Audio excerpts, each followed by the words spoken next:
అసలు చెప్తున్నా, నేను వేదిక దిగి ఇంటికి వెళ్ళిపోతుంటే నా కబాల కాళ్ళ మీద పడి ఒకే ఒక్క క్షణం మీతో మాట్లాడచ్చా అన్నాడు. నాకు అతని ముఖం చూసి అతను ఏదో చాలా ఉత్కంఠతో ఉన్నాడని, ఏం కావాలన్నా. మీరు చెప్పినంత నమ్మకంతో నిలబడితే వెంకటేశ్వరుడు పిలుస్తాడా దర్శనానికి అన్నాడు. నేను హామీ, ఖచ్చితంగా పిలుస్తాడు. నేను మీరు చెప్పినట్టు బతికి చూస్తాను. అతను ఒక 6-7 నెలలు పరమ ధార్మికంగా చక్కటి జీవనం చేశాడు. అతనికి తెలిసినట్టు తెలిసి ఉండి వెంకటాచలం కొండ మీదకి వచ్చాడు. అతను వచ్చినట్లు నాకు తెలియదు. అతను కొండ మీదకి వచ్చి నాకు ఫోన్ చేశాడు. ఏమని ఫోన్ చేశాడంటే, నేను కొండ మీదకి వచ్చాను, మహాలఘు దర్శనం జరుగుతాం, నిన్ను నమ్మి ధర్మాన్ని పట్టుకున్నాను. గురువు గారు చెప్పారు, ధర్మం పట్టుకుంటే నువ్వు దగ్గరికి తీసుకుంటా ఉన్నారు. నన్ను కూడా తోసేస్తారా? నన్ను దగ్గరికి రానివ్వవా?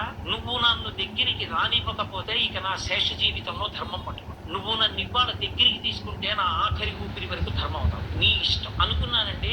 అకస్మాత్తుగా ఎవరో వచ్చి నన్ను పిలిచి, ఏమంటే ఉండి లెక్క పెడుతున్నప్పుడు కాసేపు అక్కడ నిలబడి చూడాలి, అదేదో ఒక ప్రత్యేకమైన విధి ఉంటుంది భక్తుల్లో కొంతమందికి, నేను ఎప్పుడు చేయలేదు, నాకు తెలియదు, అలా ఉంటుంది అని చెప్పి నన్ను పిలిచారండి. పిలిచి కొంతసేపు నేను ఆ సేవ చేసిన తర్వాత, అలా చేసిన వారికి దర్శనం ఉంది బాబు అని లోపలికి తీసుకెళ్లి దర్శనం చేయించి పంపించారు.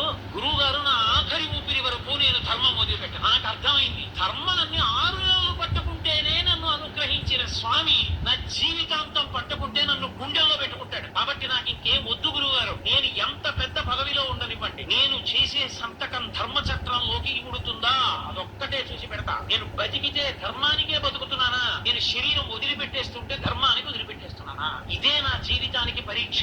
ఇక నాకు ఇంకొక మాట లేదు గురువు గారు, నేను ఇలా నిలబడిపోతున్నాను. నేను మురిసిపోయా. ఎన్ని గంటలో నా శ్వాస ఖర్చు పెట్టే ఉపన్యాసానికి. ఒక్క పిల్లాడికి అందింది. ఒక్క పిల్లాడు ధర్మం మీద అనురక్తి పొందాడు చాలు, వాడు చాలు రేపు పొద్దున్న కొన్ని కోట్ల మందిని లాగుతాడు ధర్మం. ఒక్కసారి